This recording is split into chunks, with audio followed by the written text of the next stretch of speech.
Isa na siguro sa mga pinakakilalang uri ng aswang ang mga manananggala. Mga nilalang na mahilig sa buntis at sa mga sanggol sa loob ng sinapupunan. Sa paglakad ng panahon at patungo sa modernisasyon, ay unti-unti nang nalilimutan ng mga tao ang tungkol sa nilalang na ito, na minsan ay naging laman ng ating mga bagungot at katatakutan. Tunghayan natin ang kwento ni Ruben tungkol sa kanyang lolo at sa engkwentro nito sa isang manananggala. Ilalahad natin ito sa punto de vista ng kanyang lolo Anastasio bilang pag-alala sa kanyang namayapang abuelo. Taong 1943, Dumangas, Iloilo. Isang magandang araw po sa inyo mga kalakbay. Ako po ito si Anastasio. Nais ko lamang po sanang ibahagi ang aking malagim na karanasan noong kabataan ko sa nilalang nakilala sa tawag na manananggala. Nang mga panahong ito ay kasagsagan pa ng pananakop ng mga Hapon sa ating bansa. Binalot ng takot at pangamba ang mga tao sa maraming panig ng bansa. Ngunit para naman sa akin na nasa Iloilo ay hindi ko naman ito naramdaman. Nang mga panahong ito ay mapayapa ang aming bayan at kahit ang mga nakawan at patayan ay tila hindi umiiral. Siguro ay likas na mabait ang mga taga Iloilo at hanggat maaari ay iniiwasan namin ang magkaroon ng mga komprontasyon sa kapwa. Maging ako po noon ay ganitong kaugalian na mulat. Mas abala ang mga tao sa panahon ko sa paghahanap buhay at pagpapabuti ng sambayan kaysa sa ubusin ng oras sa kanto para makipagtsismisan. Ako naman bilang medyo nakatatanda din sa ilan kong kapatid ay ginagawa ko ang parte ko. 19 na ako ng mga panahong ito at siyempre pa hindi na ako napipirmi sa bahay. Sa tuwing may alam akong mga aniyan ay tumutungo ako upang kahit papano ay may kitain na maitutulong ko kila nanay at tatay. Maging ang mga sabong ang ihilig ko din. Halos ito na lamang kasi ang libangang alam ko. Kung minsan naman ay napapalaban sa mga inuman. Lalong-lalo na kapag may handaan at selebrasyon. Sa ngalan ng pakikisama sa mga kaibigan, ay hindi ko maiwasan ng mapasabak sa inuman.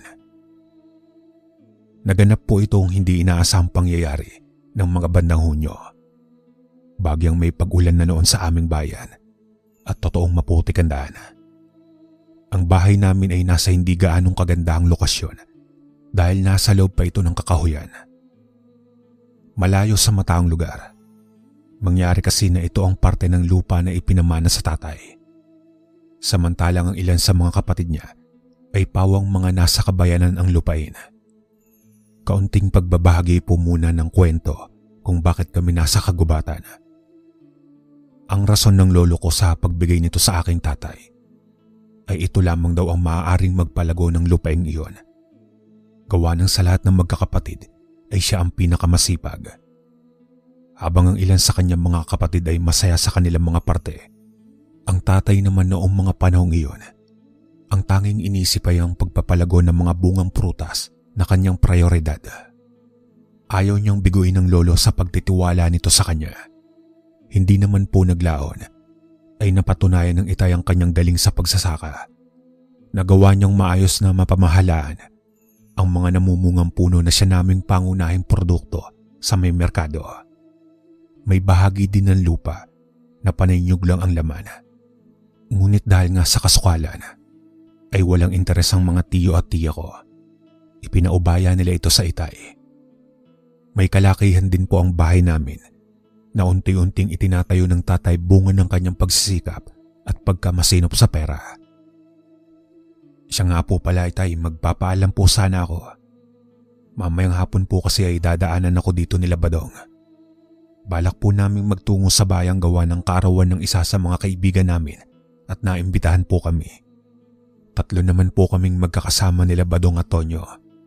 Baka mga madaling araw na rin po kami makauwi. Pagpapaalam ko sa aking ama isang Biyernes ng umaga habang nagsisibak ako ng kahoy. Pumayag naman ito sa kondisyon na sisiguraduhin ko munang nagawa ko na ang lahat ng mga ipinapagawa nila ng nanay sa akin. Sa mga gawain ko noon ay ang paghahanda lamang ng mga dahon na pagkain ng alaga naming baboy ang pinakamahirap. Gawa ng kailangan ko pang sumong sa kasukalan ng gubat para makakuha nito. Gagayatin at pakukuluan. Pero sa tulong naman nila Badong ay natapos ko kaagad ito. Hindi na kasi makapaghintay ang mga ito kung kaya't sinundo na nila ako. Bagay naman na pinagsisisihan nila nang dahil sa hindi nakaligtas ang pag-iigib at pagsisibak ng kahoy. Ang kabayanan po ay nasa may 1 oras na lakaran. Dadaan pa kami ng mga kakahuyan na nasa unan ng aming lupain. Paglagpas dito ay isang malawak na bukid naman ang madadaanan, kung saan naman naroon ang bahay nila Badong at Tonyo. Magpinsan po kasi ito. Noong araw ay hindi namin iniisip na nakakapagod ang paglalakad patungo sa kabayanan, dahil sa ito lamang talaga ang paraan magtungo doon. Isa pa ay hindi pa uso ang mga motorsiklo sa amin. Alanganin namang dalhin nila Badong yung kalabaw nila dahil sa walang magbabantay dito sa oras na naroong kami sa tutunguhin naming kaibigan. Kung kaya't paglalakad lamang talaga ang aming maaaring gawin. Pero kung iniisip nyo na masyado na yata kami nanggigitata, oras na dumating kami sa kabayanan dala ng paglalakad sa mainit na daan, ay nagkakamali po kayo. Noong araw po kahit bandang tanghaling tapat na, ay hindi ganong mainit ang klima. Mapresko pa din ang hangin, lalo na kapag mga bandang 7:00 hanggang 10:00. Kung kaya hindi po problema noon ang paglalakad. Hindi po kagaya noong mga nakaraang taon na nagpunta po ako sa sentro ng Iloilo na halos hapuin na ako dahil sa labis na maalinsangan ng panahon at halos usok na lamang ng sasakyan ang nalalanghap ko. Balik po tayo sa kwento. Paglagpas po namin dito sa Bukirin ay patag na daan na patungo sa kalsada. Dito po ay may mga ilang bahay na ang madadaanan, na minsan pa kapag nataong nag-aalmusal o kumakain sila ay aalokin ka pa. Yung totoong pag-aalok po na talagang may intensyong pakainin ka. Hindi po yung kagaya ngayon na masabi lamang na inalok ka pero sasama ng loob kapag nakisalo ka sa kinakain nila. Biro lang po. Pero ganoon na nga po. May isang bahay dito sa bandang kalsada ang hindi ko na po matandaan kung may nakatira ba dati o matagal nang abandonado. Isang malaking bahay po ito na may napakagandang disenyo at hula ko pa na mayaman ang may-ari. Ngunit sa hindi ko po malamang kadahilanan ay wala nang nakatira dito. Ayon sa mga sabi-sabi ng matatanda ay may mga insidente na nakita ang mga residenteng napapadaan doon ng dapit hapon o gabi na may mga ilaw sa loob ng bahay. Minsan pa nga ay may nakikita silang babaeng nakadungaw sa bintana at pinagmamasdan ang dumadaang tao. Ngunit ang mas madalas nilang maranasan ay ang babaeng palaging nagwawalis sa bakuran tuwing gabi. Bagay na hindi normal lalo na sa mga mapaniwalain sa pamahiin. Ayon kasi sa matatanda ay bawal ang pagwawalis kapag gabi. Sa tingin nyo, totoo kaya yung mga usap-usapan tungkol sa mangkukulam daw yung nakatira dyan sa lumang bahay? Sabi kasi ng lolo ko sa akin, bata pa lamang siya ay abandonado na yung bahay. Kung magkagayon, sino yung nakikita nilang nagwawalis sa bakuran at dumudungaw sa bintana? Pagtatanong ni Badong na tila naman nagsasawa na ako.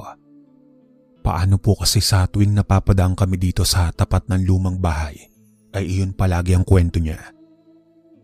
Halos makabisado na namin ang linya niya sa ilang ulit nitong pagkukwento ng mga tungkol sa karanasan ng lolo niya. Ngunit ako man po ay nakakaramdam ng kilabot sa tuwing matatapat ako sa bahay na iyon. Iniiwasan kong abutan ng lampas 4:30 sa bayan kapag nagagawi ako doon. Ibig sabihin kasi noon ay mga bandang 5:00 na ako napapadaan sa lumang bahay. Sa ganitong mga oras ay wala ng araw at medyo mapanglaw na ang liwanag sa daanan. Di ko maiwasang mag-isip ng mga bagay na nakakatakot. Madalas nga akong pagalitan ng tatay. Gawa ng ako lang din naman daw ang gumagawa ng mga bagay na kinatatakutan ko. Hindi kasi ito mapagpaniwala sa mga nilalang kagaya ng mga multo at aswang.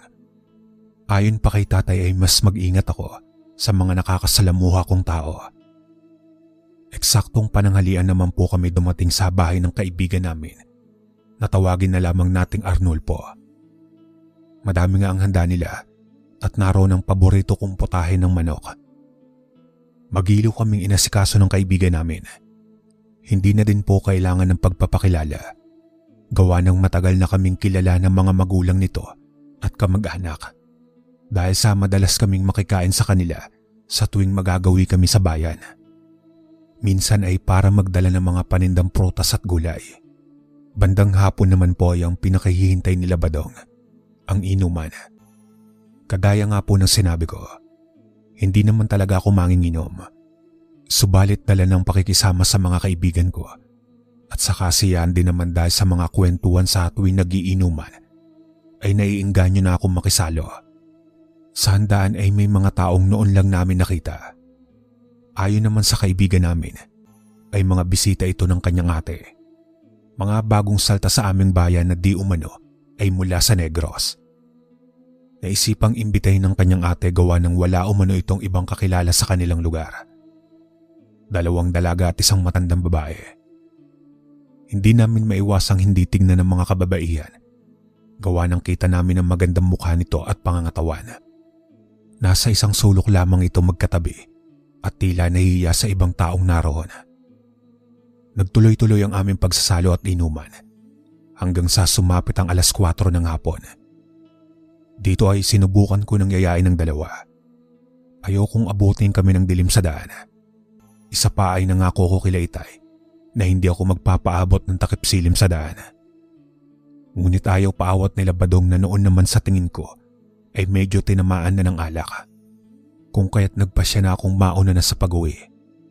Pagpapaalam ko naman sa mga ito na inaasahan ako ng tatay na makauwi bago magdilim. Dahil nga sa lasing na ang 2 ay mahirap na itong makausap. Sa tingin ko pa ay aabutin pa ng ilang oras ang kanilang inuman. Bandang 5:00 na ako nakalabas sa bahay at pinabaunan naman ako ng karning maiuwi sa bahay. Nakita ko na ding tumayo na rin yung 2 dalaga at ang matandang kasama nito.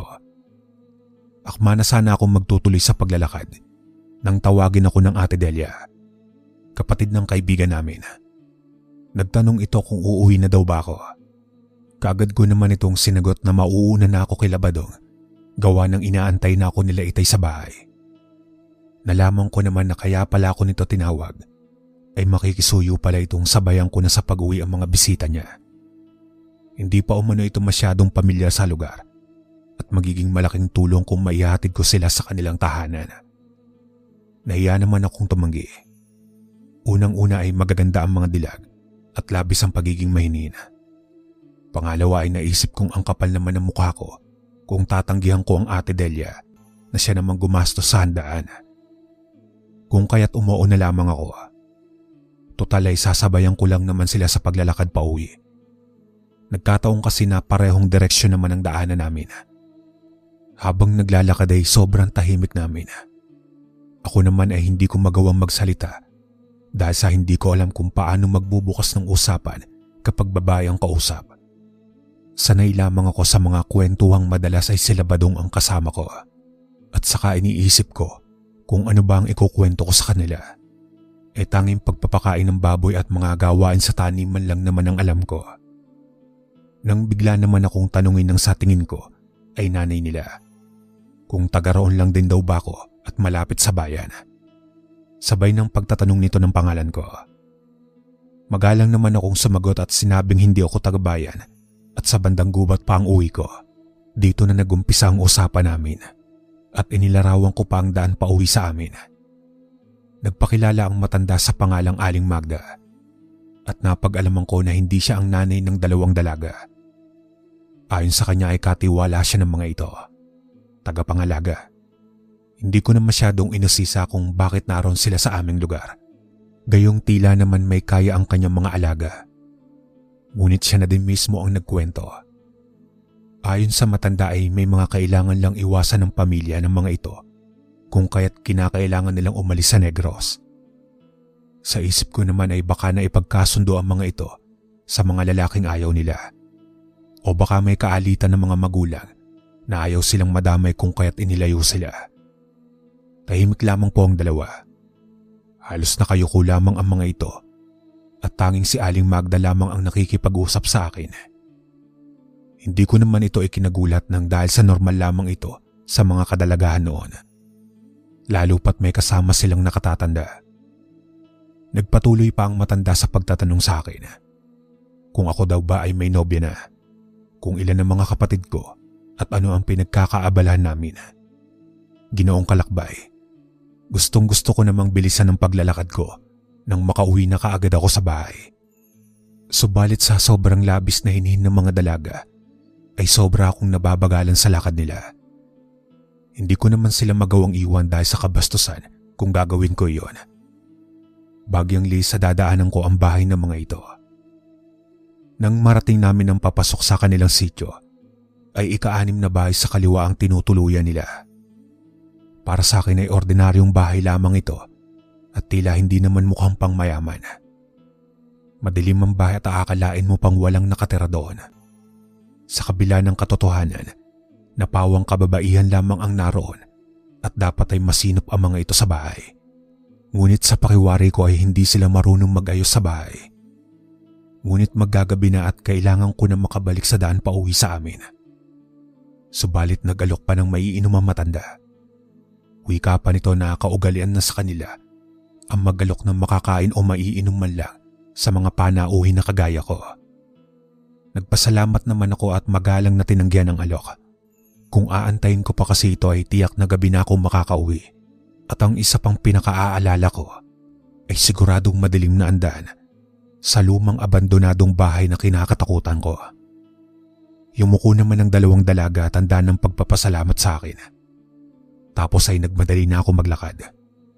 Wala akong dalang ilawan at kung ano pa man kaya ganun na lamang ang aking paglakad at takbo.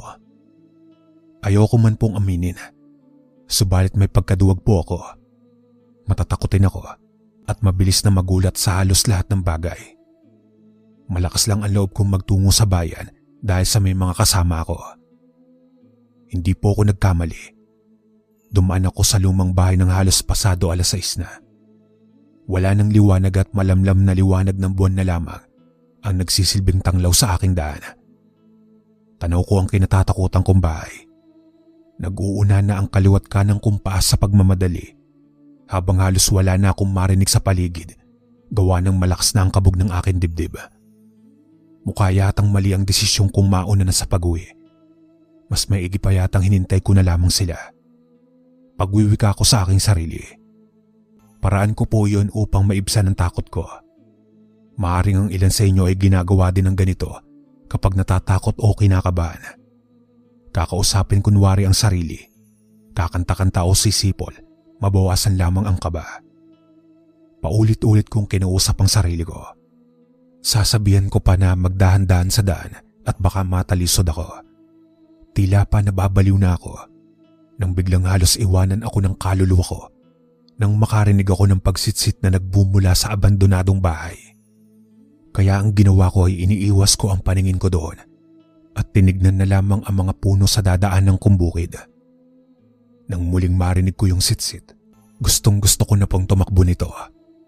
Subalit tila iniwanan ako ng lakas ng katawan at tanging tuloy-tuloy na paglalakad lamang ang nagawa ko na para bang nauupos na kandila. Sa sandaling ito ay nasa may bukana na ako ng bahay, natumbok naman sa maliit na daanan tungo sa bukid. Dito po ako maglalakad para makapunta sa kakahuyan. May madadaan ng makapal na tumpok ng mga matatandang puno dito at mga baging pagkatapos kasunod ay nyugan. Kasunod ay mga kakahuyan ulit. May madadaanan din akong balon na may sariwang tubig ng bukal bago ko matanaw ang bahay namin. Ngunit nang akma na akong nasa maliit na daan na mistulang tulay na lupa sa pilapil, sa 3 ulit ay may sumitsit sa akin at tila nasa may tenga ko na lamang ito. Kalakbay, alam niyo po yung tila automatic na hindi ko na nakokontrol ang ulo ko at lumingon ako sa likuran ko. Kulang na lamang ay mapatili ako. Naroon si Aling Magda at nakasunod sa akin. Hindi ko maipaliwanag yung pakiramdam ko noon na tila lahat ng parte ng katawan ko ay nanginginig dahil sa kakaibang itsura niya. Ni hindi ko na malayang nakasunod pala siya. Wika naman ang matanda. ay nakalimutan ko yung ibinalot na pagkain na pinadala sa akin ni Ate Delia. Nang paalis na kasi kami sa bahay nila, ay inihabol sa akin ni Ate Delia ang iilang putahe ng karne at mga tinapay. Nakalimutan ko ito sa balkonahe nila Aling Magda. Subalit siyempre kahit sino ay magtataka kung bakit dahil lamang doon ay sinundan niya pa ako. Isa pa bakit doon lang niya ako nilapitan. Sana nung nasa may labasan pa lamang ng kanilang sityo ay tinawag na niya ako. Tsaka para saan yung pagsitsit? Napakarami ng mga naglalaro sa utak ko ng mga sandaling iyon. Nagdalawang isip na nga akong tumuloy sa kakahuyan. Hindi ko na alam kung anong gagawin ko sakaling sundan pa ako nito sa kagubatan. Tila may kakaiba sa kanya na hindi ko nagugustuhan. Inantay kong magsabi siya na uuwi na.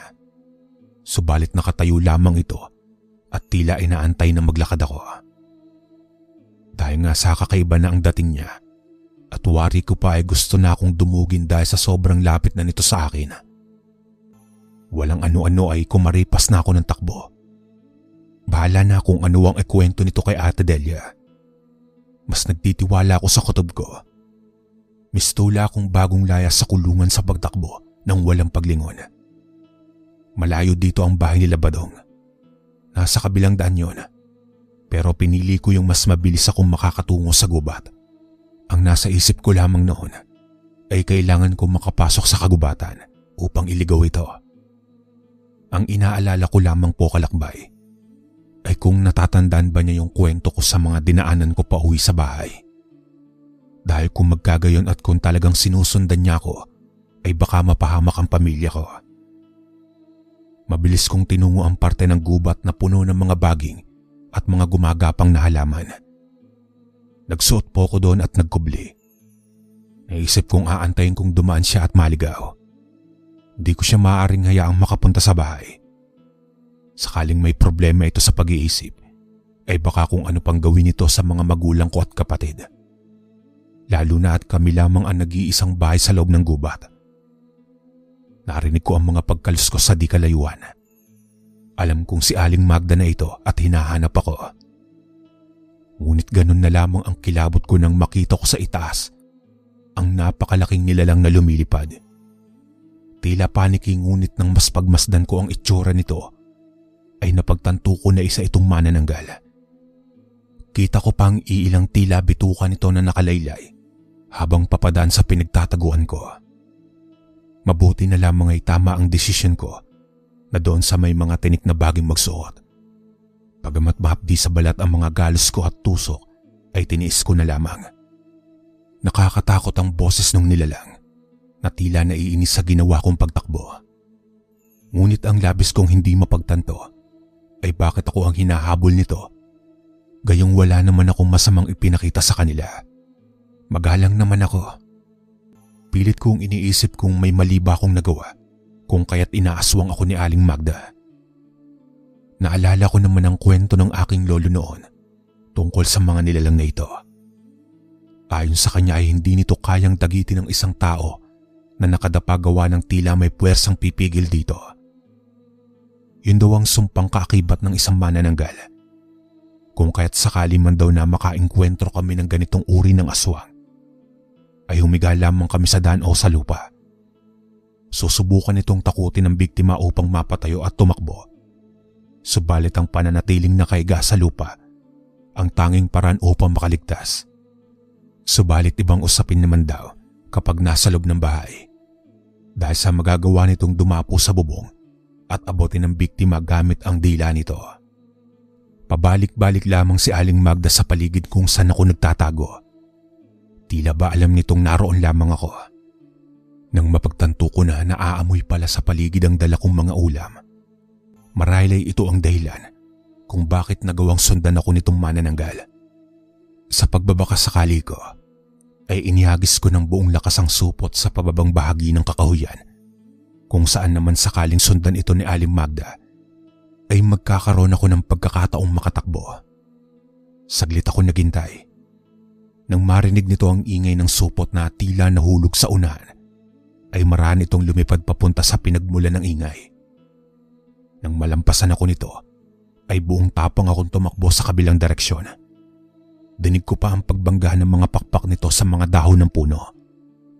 Naisip ko pa na hanggat maaari ay kailangan manatili ako sa mapunong lugar kung saan ay mahihirapan itong lumipad. Alam ko kasi na hindi maglalaon ay malalaman nito ang ginawa kong panlilinlang. May isang problema lamang ako, kalakbay. Sa unang bahagi ay madadaanan ko ang nyuga namin. Ang parting ito ay walang ibang nakatanim kundi nyog. Kung kaya't malawak ang lugar na ito at malayang makakalipad ang manananggal. Kailangan kong mag-isip kung paanong makakalampas sa parteng ito nang hindi nadadagit ng nakakainis na aswang. Hindi nga po ako nagkamali nang dahil sa muli ko na namang narinig ang mga pagaspas ng pakpak nito at papalapit sa akin. Alanganin na ring ikotin ko pa ang paligid ng nyugan upang saka ko siyang dumaan dahil sa mas matatagalan ako. Ilang minuto ang kakailanganin upang mapunta ako sa gilid ng nyugan na hindi ko maaaring isugal. Gawa ng anumang oras ay alam kong dudumugin ako ni Aling Magda. Nang makakita naman ako ng mga kawayang pinutol sa may bandang pinagkokoprahan namin. May tamang haba lamang ito na sa tansya ko ay nasa 2 metro. Ang naisip ko po noon ay kumuha ng 2 nito at maglakad ng nakatuwid ang mga matutulis na bahagi nito sa itaas. Sakaling bumulusok man ang aswang, ay ang mga talim nito ang unang sasalubong sa kanya. Naglakad ako ng may buong pag-iingat. Kita ko ang aswang na nasa taas at iniikutan ako. Tila naghahanap ng tiyempo para sugurin ako nito. Pero hindi rin ako makapapayag na magawa niya ang pakay niya. Maya't maya ang pagtingin ko sa itaas upang hanapin kung saan na ito naroroon. Tuyo na ang lalamunan ko sa hingal at pagod sa pagtakbo. Halos wala pa ako sa kalahati ng nyugan at tila hihimatay na ako sa nerbiyos. Habang si Aling Magda ay tila baliw na humahagikik sa himpapawid at tila naiinis na hindi niya magawang lapitan ako. Kalakbay, tuso ang manananggal na ito. Dahil nang sa hindi ako malapitan. Maya-maya ay may mga bunga ng nyug ang naglalaglagan papalapit sa akin. Ang ginawa ni Aling Magda ay nangunguha ng mga nyug at inihuhulog sa kung nasan ako. Sa pag-aasang tamaan ako nito. Mas lalo naman naging delikado ito para sa akin. Sakaling tamaan ako nito sa ulo ay siguradong bubulagta ako doon. Dahil sa nasaksihan ay binitawan ko ang 2 kawayan at kumaripas na ng takbo. Kaunti na lamang ay kakahuyan na.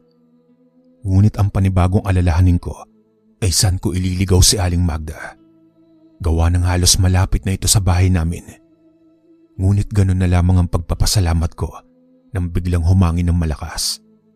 Dahilan upang mahirapan sa paglipad ang aswang. Wari ko pa ay bagya itong tinangay ng bugso ng hangin. Subalit ayaw kong magpakampante.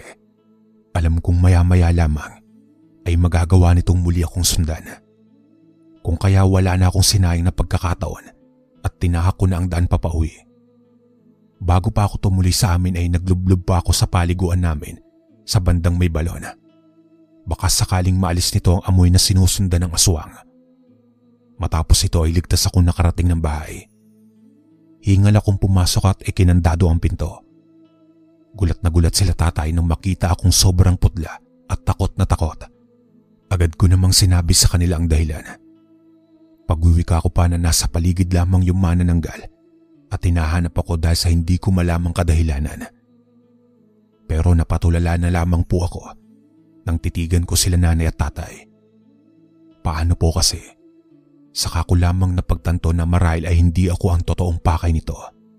Naisip ko na marahil ay nakadikit sa akin ang amoy ni nanay at ito ang sinusundan ng aswang. Kalakbay, buntis po ang aking nanay noong mga panahon ngayon. At alam kong isa sa mga pinakapaborito ng manananggal ay ang buntis at sanggol sa sinapupunan nito.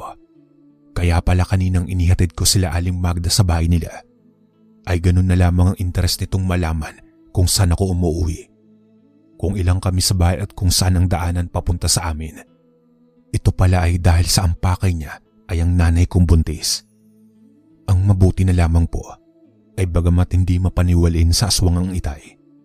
Ang nanay naman ay labis ang paniniwala sa mga ganitong nilalang at may mga alam ding pangontra. Agad nitong inutusan ng itay na magsiga sa labas at lagyan ito ng asin at isang uri ng kahoy na hindi ko na maalala pa yung tawag. Marami nito sa lupain namin. Makakatulong daw ito para mataboy ang aswang dahil sa ayaw di umano ng manananggal ang amoy nito. Ngunit bago pa man makalabas ang tatay, ay narinig na namin ang malakas na pagaspas ng mga pakpak na umiikot sa bahay namin. Natunto ng aswang ang tahanan namin at ng oras ng iyon ay iniikutan na kami ng aswang na hayok sa laman sa sinapupunan ng aking inay. Naniwala lamang ang tatay sa mga sinabi ko nang dungawin niya sa bintana ang pinagmumula ng ingay ng mga pagaspas. Nakita niya kasi sa isang puno ang tila isang malaking anino ng nilalang na nakakapit at dinudungaw ang bahay namin. Madilim man ay alam niyang hindi ito ibon dahil sa lapad ng pakpak na tila sa paniki. Itak lamang ang naroon sa amin na maaaring ipanlaban dito. Ngunit paano mo nga ba malalabanan ng isang aswang na nasa himpapawid gamit ito? Maliban na lamang kung sadyain mong magpadagit dito para malapitan ang nilalang. Ilang minuto na kaming nakikiramdam. Nag-iiyakan na din ang mga kapatid ko sa takot. Ang nanay ay bahagya ng napapagod at nahihilo dahil sa takot at pag-aalala. Habang ang tatay ay nag-iisip kung paanong mapapatay o mataboy man lamang ang aswang. Nang ilang sandali pa ay narinig namin itong aswang na tila nasasaktan at pinahihirapan. Tila labis ang dinaranas nitong pagdurusa sa hindi naman namin maintindihang dahilan. Maya-maya pa ay natahimik na lamang ang paligid. Inabot na lamang ng madaling araw ay wala ng pagpaparamdam mula sa nilalang. Pero para makasigurado ay nagsindi pa din si itay ng mga tuyong dahon kasama yung kahoy na ipinilalagay ng inay. Hanggang sa magliwanag na ay wala ng Aling Magda ang nagpakita. Anak, maganda ka. Tutunguhin natin ang bahay ng sinasabi mong Aling Magda. Sisiguraduhin kong pagbabayaran niya ang ginawa niyang pangaaswang sa ating pamilya. Galit na wika ng aking ama habang naghahanda ito sa pagtungo sa bayan. Nang ilang saglit pa ay narinig ko ang pagtawag ni Badong na nasa labas ito kasama ang tatay niya. Nang labasin namin ito upang tanungin kung anong kailangan, ay naikwento nito ang nangyari kagabi. Ayon kay Badong nang umuwi na silang dalawa ni Tonyo kagabi, naisipan nilang puntahan ako sa bahay upang tignan kung maayos na nakauwi. Subalit sa daan papunta sa amin, ay nakita nila ang kalahating katawan na nakatayo lamang at tila abante atras ang pwesto. Agad nilang nalamang katawan ito ng manananggal dahil sa ginawa nitong paggalaw at sa mga laman nitong pumipisik-pisik pa. Kung kaya't ang ginawa nila ay itinali ito ng mga baging at pinagpapapalo ng patpat na nakuha nila. Nang bigla na lamang silang makarinig ng mga pagaspas, sinugod sila ng manananggal na may-ari ng kalahating katawan. Ngunit ang ginawa nila ay binitbit ang kalahati nito at itinapon sa ilog. Dahilan upang malis ang atensyon ng manananggal at imbis na sila ang habulin, ay tila taranta nitong sinundan ang kanyang kalahating katawan na tinatangay ng agos. Hindi nga daw po nila maintindihan kung bakit imbis na lumubog ay palutang-lutang lamang ito sa ilog habang papalayo sa kanila. Imbis na matakot ay panaytawa lamang itong si Badong sa nangyari. Wika pa niya na sakali mang makuha ng manananggal ang kalahati nito, ay siguradong matatagalan bago ito makapaglakad. Malaking kahoy ang ginamit nilang pagpalo dito at tila pa nagkabali-bali ang buto nito sa binti. Saka lamang namin naisip ni tatay ang nangyaring pagdaing ng aswang noong gabing nasa may bahay ito. Kaya pala ganun na lamang ang naririnig namin paghihirap nito ay dahil sa kagagawan ng mga kaibigan ko. Naikwento namin ito sa kanila at nang malamang si Aling Magda iyon, ay magkakasama kaming nagtungo sa bahay nito. Pero nang makarating kami sa inuuwian ng tatlo, ay wala ng tao doon. Nakatiwangwang ang bahay at nang pasukin namin, ay ganun na lamang ang pagsusuka namin. Nang malanghap namin ang napakalansa at nakakasulasok na amoy na nagmumula sa loob ng bahay, na tila mga nabubulok na karne at isda na nakahalo sa basura. Hindi na namin alam kung saan nagtungo ang mga ito. Ngunit isa lamang ang pinagpapasalamat namin. Dahil wala na sa aming bayan ang tatlong aswang. Bagamat nananatiling naroon ang kinatatakutang lumang bahay. Hanggang dito na lang po ang aking kwento mga kalakbay. Maraming salamat. Magandang araw kalakbay at sa lahat ng nakikinig sa inyong channel. Itong kwentong aking ibabahagi sa inyo ay hangong ito sa tunay na karanasan ng ama ng kaibigan kong si Walter. Kapag tumatambay kami sa bahay ng matalik kong kaibigan, ay nagkukwento palagi ang kanyang ama tungkol sa karanasan nito. Ako nga po pala si Ivan mga kalakbay. Nakatira dito sa isang baryo sa parte ng Visayas. Ikukwento ko ito kalakbay sa pamamaraan na parang ang ama na ng kaibigan ko ang nagkukwento sa inyo. Dekada 70 nang maganap ang pangyayaring ito. Tawagin niyo na lang po ako sa pangalang Bartolome. Sa parte ng Kabisayan ako ipinanganak at lumaki. Bata pa lamang ako ay mahilig na talaga akong sumama sa aking amang si Vicente na maghanap ng mga anting-anting, mutya at tumuklas rin ng iba't ibang klaseng kakayahan patungkol sa pagiging antingero. Marami na kaming nakaharap na iba't ibang klaseng engkanto, maligno, agta at iba pang mga masasamang nilalang. Tinuruan din ako ng aking ama kung paano pagganahin sa simpleng pamamaraan ang mga lihim na aral sa kanan. Kaya naman noong nagbinata na ako, ay madami na akong natutunan patungkol sa pagiging isang antingero.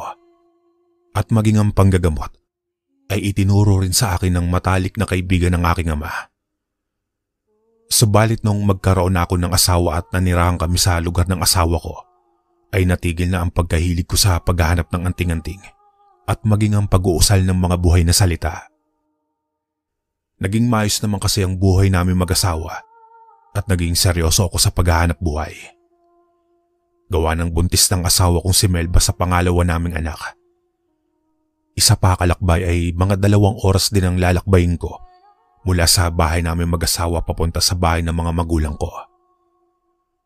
Kaya naman isa rin iyon sa mga rason kung bakit nawalan rin ako ng panahon. Hindi na din ako nakakasama pa sa aking ama sa tuwing umaalis ito, kasama ang iba pa naming mga kasamahan para maghanap ng mga mutya at agimat. Hindi rin ako nakakadalo sa tuwing may pagpupulong na ginaganap ang mga kapwa ko antingero. Isang araw noon, dumalaw ang aking ama sa bahay namin at kinamusta ko. Hindi na raw kasi ako nagpapakita sa grupo namin kapag may pagpupulong na ginaganap. Anya pa, mukhang nawiwili umano ako sa buhay may asawa. Humingi naman ako ng pasensya at sinabihan ng aking ama na masyado lang akong naging abala sa pagtatrabaho. Kaya't nawalan ako ng oras para sumama sa grupo at dumalo sa mga pagpupulong. Ganoon ba anak? Sige, huwag ka nang mag-alala. Ako na ang bahalang magpaliwanag sa mga kasama natin. Pero sana naman kapag may oras ka na, dumalo ka sa pagtitipon. Palagi ka kasing hinahanap ng mga kasamahan natin. Wika pa ng aking ama. Sige po itay, huwag po kayong mag-alala sa susunod na pagtitipon. Dadalo na po ako. Tugon ko naman sa aking ama. Siya nga pala anak, bago ko makalimutang sabihin sa iyo ito. Panimulang sabi ng aking ama at bagya siyang umayos ng pagkakaupo. Ano po yun itay? Tanong ko sa kanya. Alam mo na bang may bago tayong kasamang antingero? Si Pablo. Ang balita ko nga ay nanggaling pa siya sa Antique at sa pagkakaalam ko ay naninirahan lang siya dito sa baryo ninyo. Napakunot noon naman ako at sandaling napapaisip. Dito po, parang wala naman akong nababalitaang may bagong salta ditong antingero. Sambit ko pa sa aking ama. Abay, paano mo naman nalaman anak kung masyado ka ng abala sa pagtatrabaho? Tugon ng aking ama na may halong pagbibiro. Napakamot na lamang ako sa ulo at napatingin sa aking ama. Dahil nasa pool na naman ako. Maya-maya naman ay lumapit na sa amin ang asawa ko at may bitbit ng kape. Nagpasalamat naman ang aking ama pagkaabot ni Melba ng kape. Siya nga pala Melba, iha. Pwede ko bang hiramin itong asawa mo sa susunod na araw? May pupuntahan lang kami. Wika ng aking ama na siya namang ikinagulat ko. dahil wala naman siyang nabanggit kanina na may lakad kami sa susunod na araw. Ngumiti naman ang asawa ko at tumango. Indikasyong pumapayag ito sa sinabi ng aking ama. Teka lang po, Itay. Wala naman po kayong nabanggit sa akin may pupuntahan tayo. Pabigla-bigla naman po kayo eh. Wika ko pa sa kanya. Talagang hindi ko sinabi sa iyo kanina, anak, na may lakad tayo. Dahil alam kong tatanggi ka lang. Kaya nagpaalam na ako sa asawa mo para hindi ka makatanggi. Ngiting wika niya pa. Napakamot na lamang ako sa ulo at napatingin sa asawa ko. Nakasalukuyang nakangiti na rin. Dahil sa kakaibang pamamaraan ng pagpapaalam ng aking ama. Ayos lang ba sa iyo, mahal, na sumama ako kay tatay? May iwan ka lang kasing mag-isa dito. Paniniguradong tanong ko. Sumagot naman ang asawa ko at nagsabing ayos lang. Magpapasama na lang raw muna siya sa pinsan niyang si Vilma habang wala pa ako para hindi siya mag-iisa sa bahay. Pagkasabi nun ng aking asawang si Melba, at dahil nga sa amin sana lamang bumisita ang aking ama sa bahay, ay napagkasunduan namin mag-inuman na muna. Noon nga nagiinuman nga kami mga kalakbay, ay napagkwentuhan namin ang tungkol sa antingero na bagong saltang sinasabi ng aking ama. Puro papuri ang lumalabas sa bibig ng aking ama patungkol sa antingerong si Mang Pablo. Hangang-hanga siya dito at halos tingalain niya na ang antingero. Ayon sa kanya ay may nakalap siyang balitang nanggagamot rin umano si Mang Pablo sa baryo. Partikular na sa ginagamot nito ay ang mga buntis at sanggol. Alam mo ba, anak, na hindi nagpapabayad si Pablo sa mga taong nagpapagamot sa kanya? Kaya bilib na bilib talaga ako sa matandang yun eh. Yung ibang manggagamot kasi kung makapaningil sa mga tinutulungan may sakit, abay kalaki-laking halaga ang hinihingi. Wika pa ng aking ama na mahalata mo talaga sa kanyang ipinagmamalaki niya si Mang Pablo. Bigla tuloy ako nagkaroon ng kuryosidad kung gaano kalakas si Mang Pablo at bakit kung humanga na lamang sa kanya ang aking ama ay ganon-ganon na lamang. Base kasi sa kwento ni tatay, ay marami na umunong mga malalakas na aswang ang nakalaban ni Mang Pablo. Marami ding mga may sakit ang napapagaling nito na hindi kayang pagalingin ng ibang mga manggagamot, albularyo at maging ang mga katulad naming mga antingero. At kung makikita mo nga raw si Mang Pablo, ay hindi mo aakalaing nasa edad 70 na. Dahil kung umasta at kumilos, at kung pagbabasihan ng tindig nito, ay aakalain mong nasa 40 mahigit pa lamang. Naku tay, mukhang gustong-gusto kong makita at makilala ang antingerong sinasabi mo ah. Hindi ko na napigilang wika pa sa kanya. Napalatak naman ang aking ama. Alam mo anak, kaya nga biglaan rin ang pagbisita ko dito sa inyo. Gusto ko rin kasing magpasama sa iyong puntahan si Pablo sa bahay nito. Gusto kong makita kung totoo ba ang haka-haka sa baryo natin na talagang magaling manggamot ang matandang yon. Kaya lang itay, hindi ko naman po alam kung saan banda nakatira ang antingerong binabanggit mo. Kaya paano kita masasamahan? Wika ko pa sa kanya. Ayun na nga akala ko kakilala mo siya. Ay, sayang naman. Anya pa at napabuntong hininga. Sinabi ko naman sa kanyang itanong niya na lang kay Mang Pablo kung saan banda ito nakatira kapag nagkita muli sila sa pagpupulong. Para pag gusto niyang dumalaw dito ay alam niya na. Yun na nga ang mali ko anak. Hindi ko na itanong sa kanya nung nakaraang kung saan siya nakatira. Kakamot-kamot niya pang wika. Sa paglipas ng mga oras at sumapit ng 2:00 ng hapon, ay nagpaalam na ang aking ama. Uuwi na raw siya at baka mayari na naman siya ni nanay. Mabuti pa nga po itay. Pagsang-ayon ko sa kanya at sinabihan ko siyang ihahatid ko na sa labasan ng baryo. Ngingiti-ngiti naman siyang tumango. Sandali naman ako nagpaalam sa asawa ko na ihahatid ko lang ang aking ama sa labasan. Sa paglipas ng mga araw at sumapit ng araw ng pagtitipon, ay nagpaalam na ako sa asawa kong aalis ako at baka bukas na ako uuwi o sa susunod na mga araw. Alam ko kasing kapag nagtitipong kami mga antingero, ay may pupuntahan na kami mga ibang lugar. Bago ako umalis mga kalakbay, ay binili ng ko si Melba na huwag nang lumabas ng bahay kapag magtatakip sa ilim na. At palagi siyang magsasara ng pintuan. Huwag din magbubukas kung sakali mong may kakatok hanggat hindi iyon nagpapakilala. Natatawa naman siyang tumango at pinalis na ako dahil ginagawa ko raw siyang bata kong bilinan. Alam niya naman raw ang mga gagawin. Makaraan naman ng ilang oras mga kalakbay ay nagkita-kita na kami mga antingero sa bahay ng pinakamatandang si Cabaldo. Nga pala kalakbay, sa lahat ng mga antingero ay si Cabaldo ang pinakamalakas at pinakamatanda sa lahat. Kaya naman nirerespeto siya at sinusunod ang bawat utos. Nang magkatipon-tipon na kami, maliban lamang sa antingerong si Mang Pablo, ay inihayag sa amin ni Cabaldo na nitong mga nagdaang araw lang ay may nababalitaan raw itong mga namiminsalang aswang sa mga liblib na lugar malapit lamang sa baryo.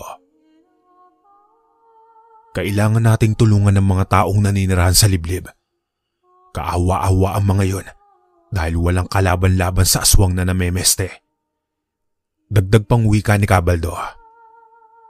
Tinanong naman ni tatay kung ano ang dapat namin gawin para mahuli ang nilalang na namiminsala.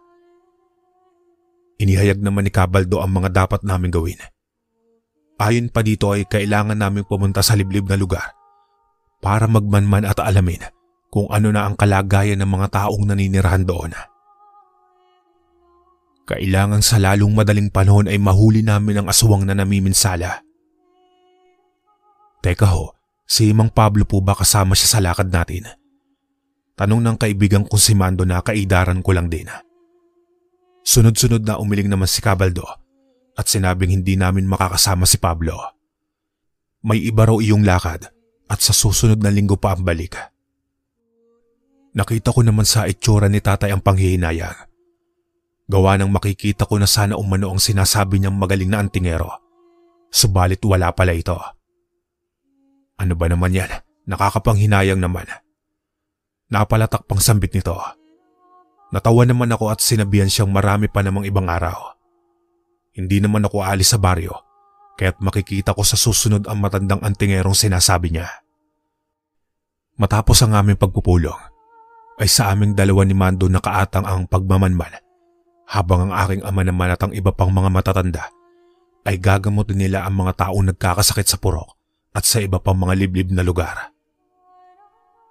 Hapon na noong umalis kami ng kaibigan ko ng araw na iyon. Sakto namang may kakilala si Mando sa purok na pupuntahan namin.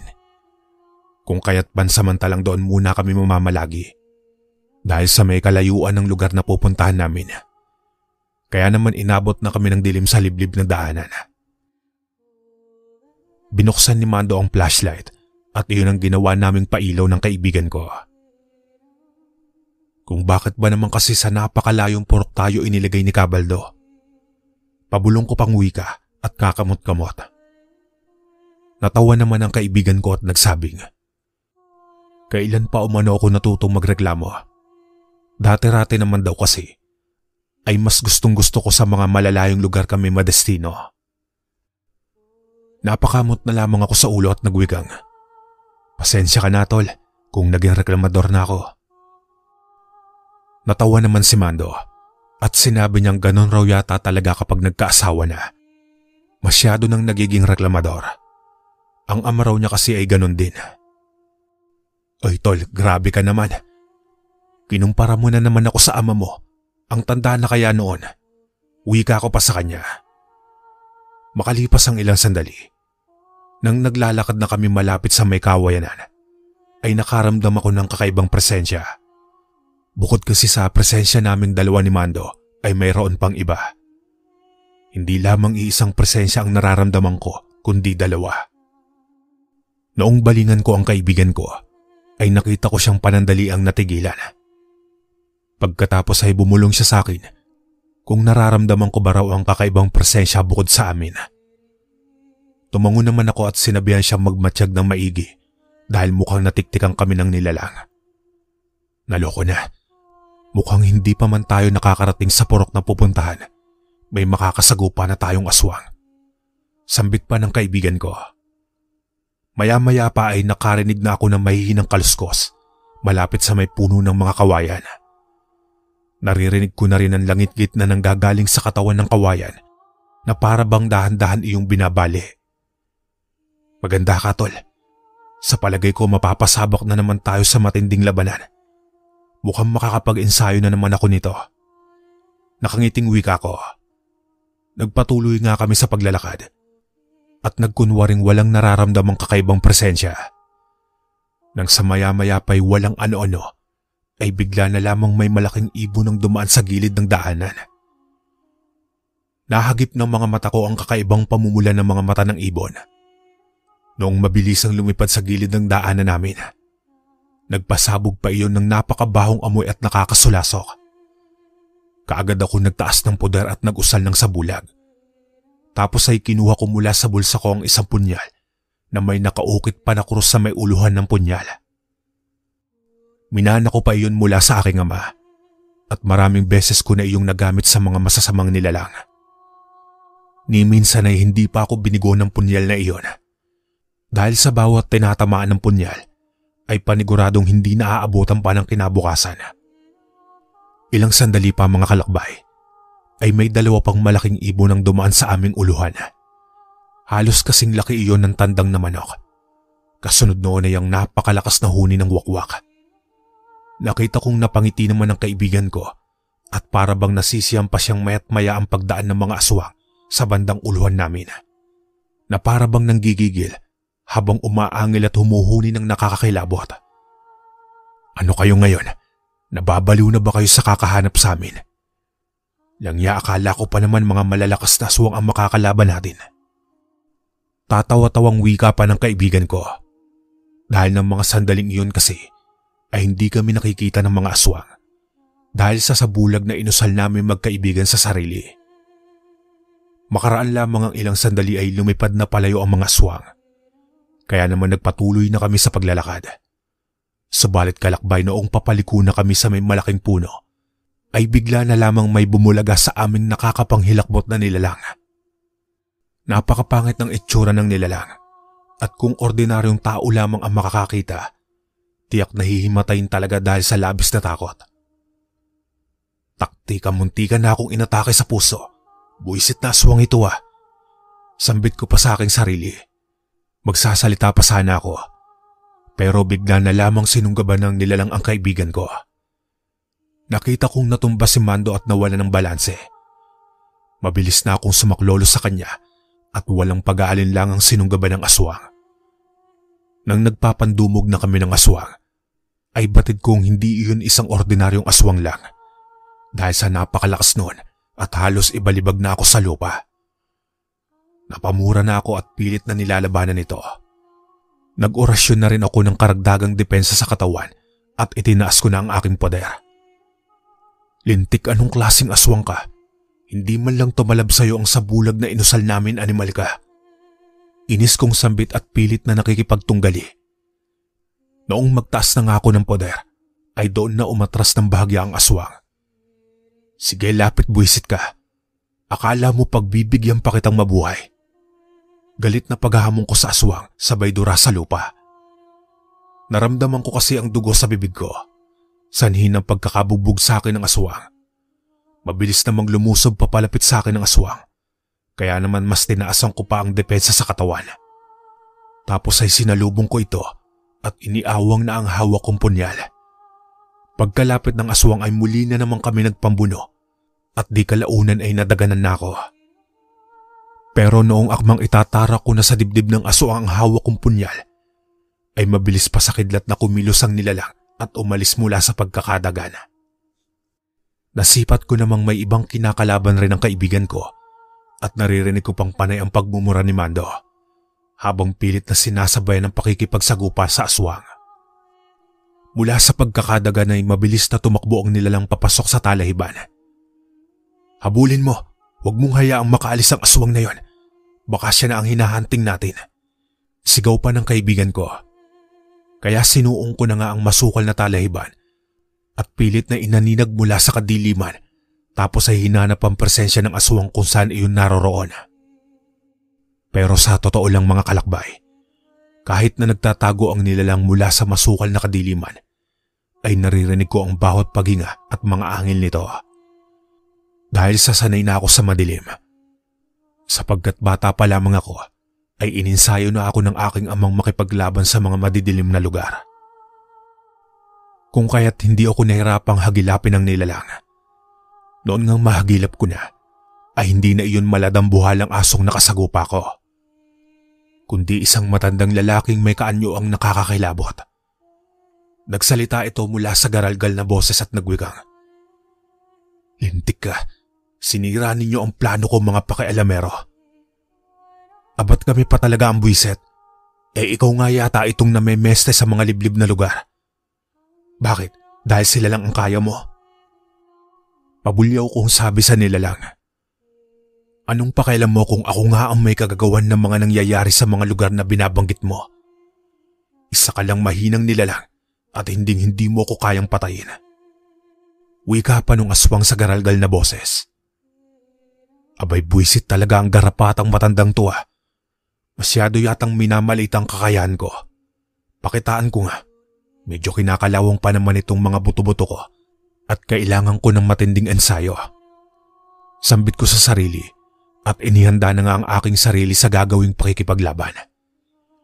Ilang saglit pa ay nakita kong bigla na lamang lumusob ang matanda at sa isang kisap mata lang ng mga mata ko ay isa ng dambuhalang nilalang ang sumunggab sa akin. Mabilis ko nang inihanda ang sarili at saktong paglapit ng nilalang ay nakakuha ako ng tiyempong saksakin nito. Kaya naman mabilis na akong umilag para hindi matamaan ng mahaba nitong kuko at agarang itinarak ang hawak kong punyal sa dibdib ng nilalang. Huli na ang lahat bago pa nalaman ng aswang ang gagawin ko sa kanya. Dahil saktong-sakto iyong sa mismong dibdib niya tumama ang punyal. Nakita kong natigilan ito ng panandalian bago muling kumilos at umangil ng napakalakas. Noong akmang kakalmutin na ako ng mahabang kuko ng nilalang, ay mabilis ko nang hinugot ang punyal at umilag. Sakto naman pagdating ng kaibigan ko, kaya't mabilisan niya na akong tinulungang kalabanin ng aswang. Kaliwat kanan ang ginawa namin pakikipagsagupa. Dahil kahit nasaksak ko na iyon ay hindi pa rin sumusuko, bagkus ay pilit pa rin iyon nakikipagsagupa. Pero makailang sandali pa, ay may naramdaman akong kakaibang presensya sa aswang. At sa pakiwari ko ay kaparehong kapareho namin ang unti-unting binibitawang presensya ng aswang. Noon nga bumagsak sa lupa ang nilalang, ay unti-unti nang bumalik ang normal nitong anyo. Mang Pablo, bulalas pang sambit ng kaibigan ko. Napatingin naman ako sa kanya at doon nga ay nakita ko ang pagkabigla ng itsura niya habang nakatingin sa matanda. Mayat maya naman ang pagbulwak ng dugo sa bibig at unti-unti na rin nalalagutan ng hiningaan nilalang na tinawag ng kaibigan ko na si Mang Pablo. Sanhi ng may laso ng punyal na itinara ko sa aswang at mabilis pa sa kamandag ng ahas iyon kung kumalat sa loob ng katawan ng aswang. Mang Pablo, sambit ko. Teka, kilala mo ang matandang yan, tol? Nagugulo ang tanong ko sa kaibigan ko. Sunod-sunod namang tumango ang kaibigan kong si Mando at sinabi niyang iyon raw ang bagong antingerong kasamahan namin. Siya, ang aswang na yan, isang antingero. Takti pa paanong may aswang na antingero ang nakapasok sa grupo natin? Hindi ko na iwasang itanong. Hindi ko alam, tol. Hindi ko alam kung paanong nalusatan si Cabaldo ng aswang na yan. Kahit ako man, hindi makapaniwala sa nakita ko.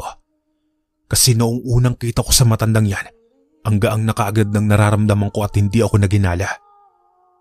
Anya pa at halatang naguguluhan pa rin. Makaraan lamang ang ilang segundo, ay nakita kong nalagutan na ng hininga ang matanda. Kaya naman mabilis na naming inilibing ang bangkay ng aswang bago pa man may makaalam. Pataob naming inilibing ang bangkay ng aswang. Nang sa ganon kung sakaling magiging isa man iyong amaranhig, ay pailalim kong magkukutkot ng lupa at hindi na makakalabas pa sa lupang pinaglibingan nito.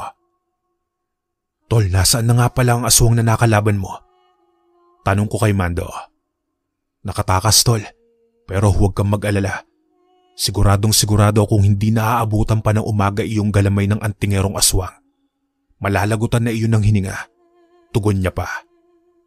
Matapos nga naming mailibing ang bangkay ng antingerong aswang, ay tumuloy pa rin kami sa purok na pupuntahan namin. At pagkarating nga namin ay nagulat pa ang kakilala ni Mando. Pero kagad naman kaming pinatuloy at inasikaso. Kinabukasan ay nagkita kami ng aking ama at ng iba pa. Dahil sisimulan na nilang gamutin ang mga taong nagkakasakit sa purok. Bago pa man sila manggamot, ay sinabi na namin ang nangyari kagabi. Isinalaysay namin ang buong detalye. Matapos nga nilang marinig ang sinabi namin, ay nakita ko sa mukha ng aking ama ang pagkadismaya at umiling-iling pa. Hay nako naman, bakit ba sa tinagal-tagal na nating pagiging isang antingero, nalusatan pa tayo? Mukhang ginamit pa ng demonyong yon ang grupo natin para mas lalo pa itong makapaghanap ng mga taong bibiktimahin. Sambit pa ng aking ama at halos hindi makapaniwala sa mga nangyari. Maging si Cabaldo man ay hindi makaimik at para bang nag-iisip ito ng malalim. Cabaldo, sa tingin mo ano kaya ang tanga ng aswang na antingerong yon at hindi man lang natin naramdaman ang kakaiba niyang presensya? Tanong ng kaibigan ko. Bumuga muna ng hininga ang matandang antingero bago nagsalita. Anito pa, sa palagay niya ay may tangang mutya ng sinukuan ng antingerong aswang. Kung kaya't halos lahat sila ay napapaniwalang isa itong mabuting antingero at purong kanan ng tangan. Kapag may tangan ng isang tao na mutya ng sinukuhan, ay kayang-kaya mong paamuhin ang mga taong gusto mong paamuhin. Kaya ka ring pasunurin at pagpapaniwalain sa lahat ng mga sinasabi hanggat hawak mo ang mutya ng sinukuhan. Pero bibihira lamang ang may ganong klaseng tangan. Saka magaling magtago ng presensya ang antingerong yon. Kaya't ni isa sa atin ay walang nakaramdam. Dagdag pang sambit ni Cabaldo. Teka, dahil sa napatay nyo ang aswang na antingero, pero hindi nyo naman nakuha ang tangan niya. Ang ibig sabihin lang nito, may susunod pa sa yapak ng demonyong yon.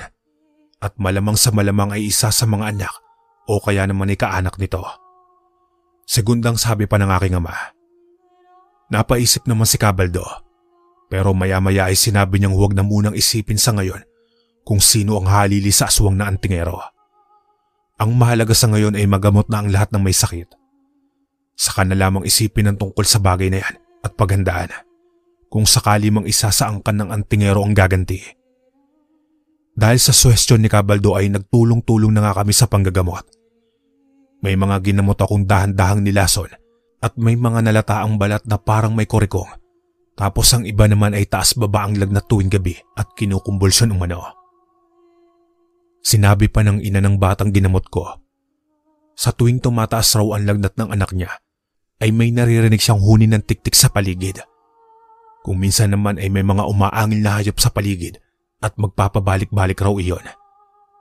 Kapag naman sinisilip nila at tinitignan kung saan nanggagaling ang angil, ay wala silang nakikita. Unti-unti na rin nagkakandamatayan ang mga alaga nilang hayop sa hindi malamang dahilan. Hayaan niyo po, simula ngayon ay sisiguraduhin naming wala nang gagambala pa sa inyo. Tanging saad ko na lamang sa ali. Matapos namin gamutin ang lahat ay inilibot namin ang buong purok at nagpakawala si Cabaldo ng orasyong pantanggal ng marka sa bawat kabahayang minarkahan ng aswang. Pero bago kami umalis sa purok na iyon, ay nag-iwan rin kami ng pamproteksyon sa pintuan ng bahay laban sa mga masasamang nilalang. Matapos iyon ay sa ibang liblib na purok naman kami pumunta at tulad sa purok na pinuntahan namin ay ganun rin ang ginawa namin sa iba pang mga purok at sa sityo na napupuntahan. Matapos nga ang pangyayaring iyon kalakbay ay umuwi na kami sa kanya-kanyang tahanan, bitbit ang mga masasayang ngiti dahil muli na naman kami nagwagi laban sa mga masasamang nilalang. Lumipas naman ang mga araw, linggo at buwan ay wala na kaming nababalita ang may namiminsalang aswang sa mga karatig lugar. Nagtanong-tanong din ako sa mga kababaryo namin mga kalakbay kung may kakilala ba silang Mang Pablo o kahit kaanak man lang nito. Indikasyon lang iyon na puro kasinungalingan ang mga kinuwentong sinabi ng aswang na antingero. Kesyong magaling umanong manggagamot at marami na ang nakasagupang masasamang elemento. Ipinagpatuloy ko pa rin ang pagiging isang antingero. Pero kapag wala kaming pagpupulong o lakad ng mga kasamahan ko, ay nanggagamot ako sa baryo namin. Si tatay naman ay paminsan-minsan na lang sumasama sa mga lakad. Ayaw na kasi siyang pasamahin ni nanay dahil may sakit na si nanay at kailangan niya ng titingin at mag-aalaga. Hanggang dito na lang po ang aking kwento mga kalakbay. Maraming salamat.